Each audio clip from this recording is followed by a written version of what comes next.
Bitcoin and things like it is the equivalent of the red pill, okay? We are entering a completely world of uncharted water right now. Have you made any investments in Bitcoin? So, I mean, I personally, I own Bitcoin in my hedge fund, I own Bitcoin in my fund, I own Bitcoin in my private account. It is a huge deal. It's a huge, huge, huge deal. Because what you're talking about right now is for the next 3 to 5 years, an unbelievably better store value. It is gold 2.0. I think this is a currency that's really going to work eventually. Well, I think it is working, and there will be other currencies like it that may be even better. But in the meantime, there's a big industry around Bitcoin, and people have made fortunes out of Bitcoin. Bitcoin, there is no Bitcoin company, there is no Bitcoin building, there's not even a Bitcoin server anywhere that you could shut down. It is completely distributed. That's what's unique about Bitcoin. It is, for the first time, a way for the two of us to exchange value online without a third-party intermediary. Until the invention of Bitcoin, for you and me to exchange money online, we had to employ a third party, like PayPal, like Visa, like MasterCard, right? And we live in the 21st century. If we want to have a video call to China, we can do that for free. But to send a couple $100, which is essentially just ones and zeros being moved around, costs 5% plus takes over a day. Bitcoin is exciting because it shows how cheap it can be. Bitcoin is better than currency in that you don't have to be physically in the same place. And of course, for large transactions, currency can get pretty inconvenient. You'll see Bitcoin trading at 1,000, 2,000, 5,000, 10,000. Rick Falkvinia does an excellent analysis. He predicts that Bitcoin will capture between 1 and 10% of the global Forex market, which implies a price of between $100,000 to $1 million per Bitcoin. Most of the people who are on the sidelines not buying Bitcoin today will start to buy Bitcoin when it gets over 1,000. And then a greater percentage of people will definitely plow into Bitcoin when it starts to get over 10,000. It's still predicting Bitcoin $10,000 per Bitcoin in 3 years.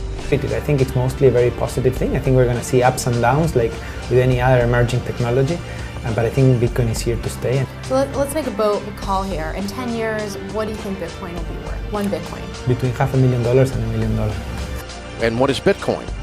Bitcoin is a currency on the internet. I sent 100 euros worth of Bitcoin from here in Tokyo directly to you guys through this camera, through the network, through the TV, right into your home. If I had tried to do that, send you the money with a traditional bank, it would have taken several days and probably cost 30 euros. I just did it right now with Bitcoin instantly, basically for free, and didn't have to ask anybody for permission. I didn't need a bank, I didn't need a government, I didn't need anybody. I just needed myself and you and our smartphones to do it. That's the power of Bitcoin. Wall Street is fraud, America is fraud, the world is fraud, banks are fraud, central banks are fraud. We live in an era of fraud. It's all based on fraud, and they get a percentage of the fraud. That's the business model. To suggest that there is any moral or ethical aspect to anything that's going on now is to be completely naive about the fact that we live in an era dominated by financial terrorists, jihadis of banking. Bitcoin is fundamentally different because in Bitcoin, you don't owe anyone anything and no one owes you anything. It is not a system based on that. It is a system based on ownership. And no one can censor it, no one can seize it, no one can freeze it. It's November the 2nd, 2008, just 6 weeks after the Lehman Brothers collapse. And all over the world, there are panicked debates about how to save the banks. Then, on a little visited web forum for cryptographers, a document appears in which a completely new monetary system is proposed. The visionary author calls himself Satoshi Nakamoto. These were the darkest days of the financial crisis. So that to me suggests a very clever mind that saw an opportunity, the perfect opportunity to introduce a new radical technology and a new radical approach to money and finance at just the right moment when people would be very open to making this big shift that's required to adopt a new currency. What's exciting for me is like a global economy. Right now we say we have a global economy, but I can't take $1 and give it to you in the Netherlands and then you know what to do with it, right? You would have to go and change it to your native currency.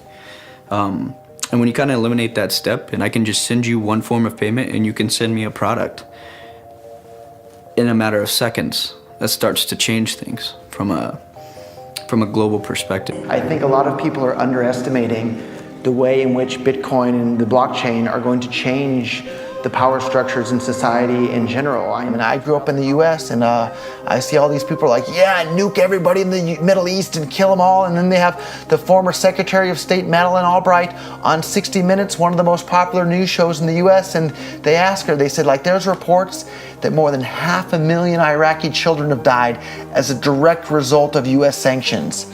And she looks back at her with a straight face and she goes, it was a really tough decision, but I think that it was worth it. Worth murdering 500,000 kids because of what the government did? And I apologize for crying, but it just disgusts me from my core when I see government people murdering people around the world.